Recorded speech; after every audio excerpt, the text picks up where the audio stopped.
Today, on 27th of March 2022, we will be discussing MCX, that is Multi Commodity Exchange. And once again, this is a requested video. The request was made by Mr. Nikhil. He said, Mr. Sir, MCX, CAMS, Jubilant Food Works, please. So, on his request, let us start first with MCX. Then we will be covering CAMS and Jubilant Food on separate videos. Let's begin.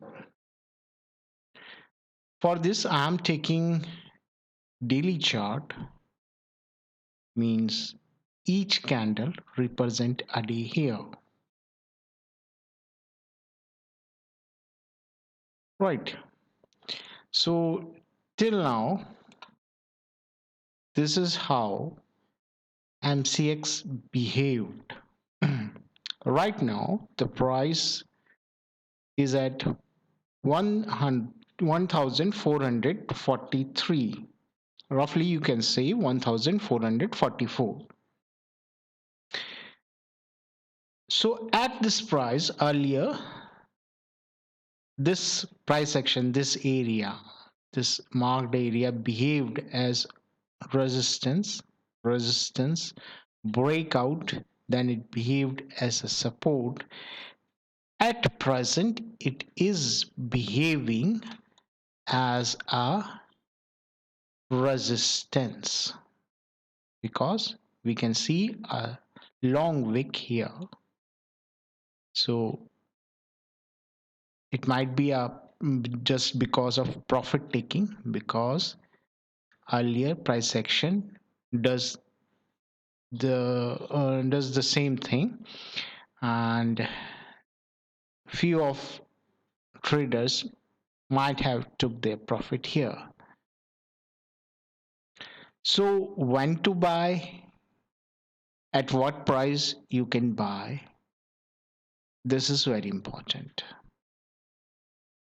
कब bye करना है, किस price पे bye करना है, ये एक बहुत इंपॉर्टेंट विषय है. उसको हम इस समय डिस्कस करने की कोशिश करेंगे. जैसे कि यहां पर देख सकते हैं कि किसी भी रेजिस्टेंस को ये ब्रेकआउट होके वापस रीटेस्ट करने जरूर आता है. तो बुक्स में जो लिखा हुआ है वो यही लिखा है कि रीटेस्ट करके जब वो बाउंस कर रहा हो तब आप बाय करें. ब्रेकआउट करा, रीटेस्ट करने वापस आया, बाउंस करा, तब बाय करें. यहां पर भी इसने यही काम करा, ब्रेकआउट दिया, रीटेस्ट करके बाउंस हुआ, अगेन बाउंस हुआ, तब आप बाय करें. Similarly here, and it may do the same thing, it may repeat it again.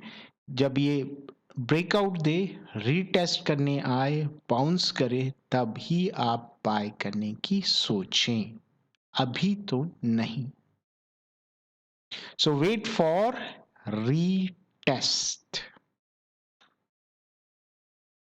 ऐसा क्यों कह रहा हूं, इसको आगे आप इस वीडियो को देखेंगे तो ये चीज आप समझ जाएंगे अगर आप नए हैं ट्रेडिंग में.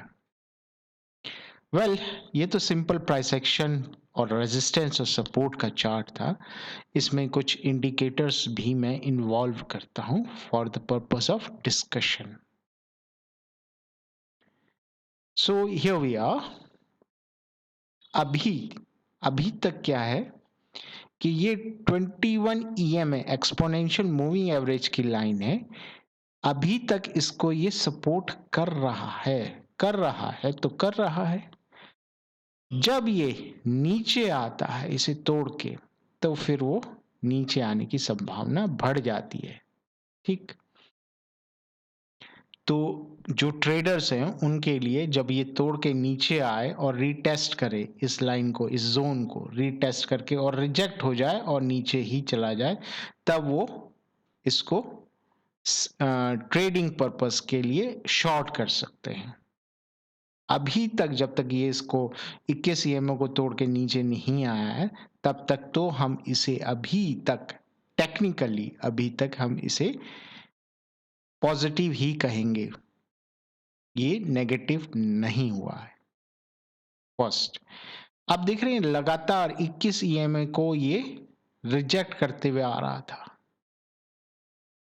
यहां से लगातार 21 ईएमए को रिजेक्ट करते हुए डेली के स्केल पे नीचे आ रहा था, लेकिन इसके बाद अभी तो ये इस पे बाउंस कर रहा है। जब तक इसे तोड़ के नीचे नहीं आएगा, टेक्निकली ये नेगेटिव नहीं होगा। अब आ जाते हैं नॉर्मलाइज्ड ईएमए पे, माइंड इट, नॉर्मलाइज मैकडी पे। ठीक है, ये जनरल मैकडी नहीं है, ये नॉर्मलाइज मैकडी की बात कर रहे हैं। तो यहां पर मैं सर्किल ले लेता हूं फिलहाल आपको समझाने के लिए। राइट, एक सर्किल और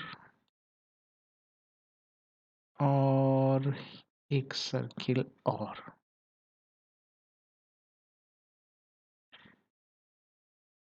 तो लगभग सेम सिचुएशन है नॉर्मलाइज्ड मैकडी में, जो पहले थी और जो पहले थी। क्या हुआ, इससे नीचे आया तो नीचे आया।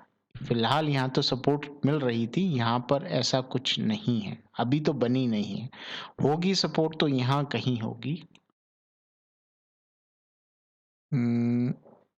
एक जोन ले लेते हैं, बेटर जोन होगा। अगर बनेगी तो यहाँ कुछ देर के लिए बहुत थोड़ी सी विंडो होगी सपोर्ट की, वरना नीचे। तो क्या हुआ, यहां से नीचे तो ये नीचे, ये नीचे तो ये नीचे, तो ये भी नीचे को इंडिकेट कर रहा है। टेक्निकली यहां पर अभी ये बेरिश नहीं हुआ, अभी बुलिश ही है, लेकिन लग रहा है बेरिश हो जाएगा, जो कि मुझे नॉर्मलाइज्ड मैकडी बता रहा है। फर्स्ट, सेकंड, ये लंबी सी विक जो हैमर कैंडल बनी है, ये भी बता रहा है कि चांसेस ज्यादा हैं कि ये बेयरिश हो जाएगा। लेकिन जब तक आपको कंफर्मेशन नहीं मिले, जब तक कंफर्मेशन नहीं मिले, तब तक आप विश्वास ना करें, रिस्क बढ़ जाता है। ओके, सो ये तो बात रही थी 21 ईएमए और नॉर्मलाइज मैकडी पे। Let's switch to another indicator, और ये इंडिकेटर है बूम प्रो। ये हमें जो बता रहा है कि ओवरबॉट जोन में आ चुका है। ये भी थोड़ा सा डिलेड है, ठीक है, डिलेड इंडिकेटर है होता है। तो जब भी ये ओवरबॉट जोन में बताता है प्राइस नीचे आता है, ओवरबॉट जोन में बताया था प्राइस नीचे, क्या ये बात सही हुई थी? हम टेस्ट करते हैं। Overbought, okay, overbought, okay, and अभी का ओवरबॉट। राइट, एक और ले लेते हैं, यहां पर भी ओवरबॉट बताया था। अब बूम प्रो को मैं मिनिमाइज कर देता हूं, इसको मैक्सिमाइज कर देता हूं। यहां पर बूम प्रो ने ओवरबॉट बताया था, इसके बाद कुछ दिन ये ऊपर गया और फिर नीचे, यहां पर हैवी रिजेक्शन थी। बूम प्रो ने यहां पर ओवरबॉट बताया था, नीचे ओवरबॉट बताया था, एक दिन ऊपर गया, नीचे। तो लब्बो लुबाब ये है कि तुरंत हो सकता है तुरंत ऊपर ना जाए, लेकिन अगर इस तरीके से विक्स बन जाए, नीचे आने की संभावना बढ़ जाती है। तो विक तो यहां पर बनी है, हो सकता है एक दो दिन ऊपर जाए फिर नीचे आए। तो इसलिए मैं कह रहा हूं अभी बाय करने का समय नहीं है। समय कब होगा वो मैंने बता दिया है। नेक्स्ट, ये भी एक दिन का चार्ट है। यहां पर मैं वॉल्यूम ले रहा हूं, आप देख रहे हैं, इसको मैं थोड़ा मैक्सिमाइज कर देता हूं आपकी सुविधा के लिए। और यहां देखिए क्या था, वॉल्यूम घटते हुए आ रहा था, लगातार घट रहा था। इसका क्या इंडिकेशन था कि ये जो ऊपर जा रहा है ये वॉल्यूम सपोर्टेड नहीं है। तो कभी ना कभी तो आना ही पड़ेगा। तो अब ये आया। अब क्या हुआ, वॉल्यूम बढ़ा, अचानक वॉल्यूम बढ़ा। क्यों बढ़ जाता है ऐसी जगह वॉल्यूम? ऐसी जगह इसलिए वॉल्यूम बढ़ जाता है कि यहाँ पर बायर्स और सेलर्स दोनों एक्टिव हो जाते हैं, ज्यादा एक्टिव हो जाते हैं। जैसे ये ऊपर गया इस प्राइस के, तो यहाँ पर देख रहे हैं ये अभी तक तो ये सपोर्ट दिखाई दे रहा था, उन्होंने कहा नहीं भाई ये रेजिस्टेंस है, तो उन्होंने धड़ाधड़ जो है सेल कर दी। और यहां पर क्या हुआ, बायर्स भी आ गए, नहीं इस बार तो तोड़ के जाएगा, इस बार अलग होगा। इसे इंसैनिटी कहते हैं। अगर आप डिक्शनरी देखें तो इंसैनिटी का जरूर मतलब देखें, उसमें क्या मतलब होता है। इंसैनिटी मतलब हर बार ये एक्सपेक्ट करना कि नहीं इस बार तो कुछ अलग होगा। और जनरली ट्रेडिंग में बहुत ही कम होता है कि वो अलग हो, वो वही patterns, same traders with same psychology. ठीक, तो साइकोलॉजी पे ट्रेडिंग होती है। तो क्योंकि यहां पर पहले सपोर्ट मिल चुकी है तो अब रेजिस्टेंस मिलने का चांसेस ज़्यादा हैं, जो कि ये कैंडल भी बता रही है, हैमर कैंडल बना रही है, और हो सकता है ये ऊपर से नीचे की तरफ आए। अब अगर ये कंटिन्यूस कुछ दिन के लिए, हो सकता है 2 दिन 4 दिन, ये नीचे की तरफ ट्रेंड लेती है तो फिर ये नीचे आएगा, जैसे यहाँ पर और जैसे यहाँ पर। ये थोड़ा सा एक्सेप्शन था कि ऊपर जाता जाता गया था और उसके बाद नीचे आया था, लेकिन यहाँ पर विक्स साफ बता रही थी कि नीचे आना है। राइट, सो ये तो बात वॉल्यूम पे रही। चलिए इसको हम 1 घंटे पे देखते हैं कि क्या हो सकता है। 1 घंटे का देखने का मतलब होता है कि मैं कल या परसों की बात कर रहा हूं।